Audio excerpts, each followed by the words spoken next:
Hi, my name is Jacqueline Hunyar, and today I will be explaining the concept of the cross-extension reflex.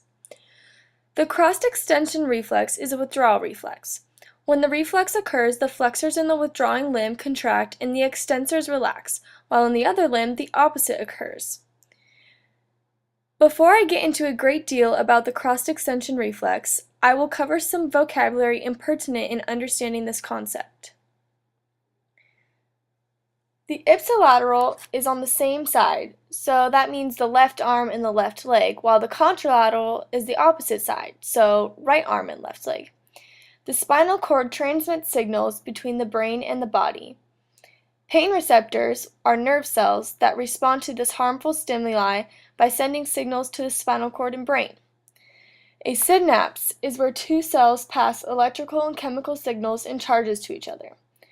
Extensor muscles contract to straighten a limb or other body part, while flexor muscles contract to bend a limb or other body part. Axons are part of a neuron, which is a nerve cell, that sends electrical impulses away from the neuron cell body. A dorsal root ganglia is a cluster of nerve cell bodies in a branch of nerves that carry mostly sensory information into the spinal cord. Pseudounipolar somatic sensory neuron is an axon that has two branches that go into the periphery and the spinal cord. Interneurons form connections mostly from the brain to the spinal cord, while motor neurons move muscle because of transmissions from the spinal cord. Polysynaptic reflexes are an electrical impulse that is transferred through interneurons from a sensory neuron to a motor neuron in the spinal cord and are associated with standing, walking, and running. A ventral root is an efferent motor root of a spinal nerve. Now to get started on describing what it is. Here we have a tack that Lindsay's messy roommate dropped on the ground. Lindsay stepped on the tack, unfortunately, and the cross-extension reflex occurs. Here's what happens. When Lindsay stepped on the tack, the pain receiver sent the signal up the sensory neuron and into the interneuron where it was processed.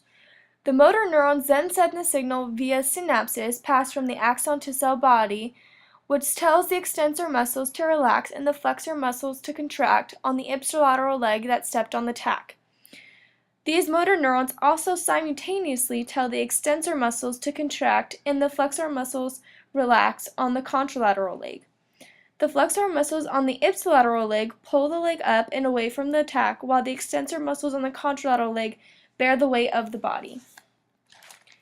Up here you can see the stimulation, which is the positive charge, and the inhibilation, which is the negative charge, telling each muscle to contract or relax.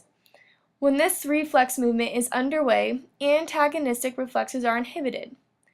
Reverberating circuits use positive feedback to ensure that the movement lasts long enough to be effective. Thank you so much for watching my explanation of the cross-extension reflex.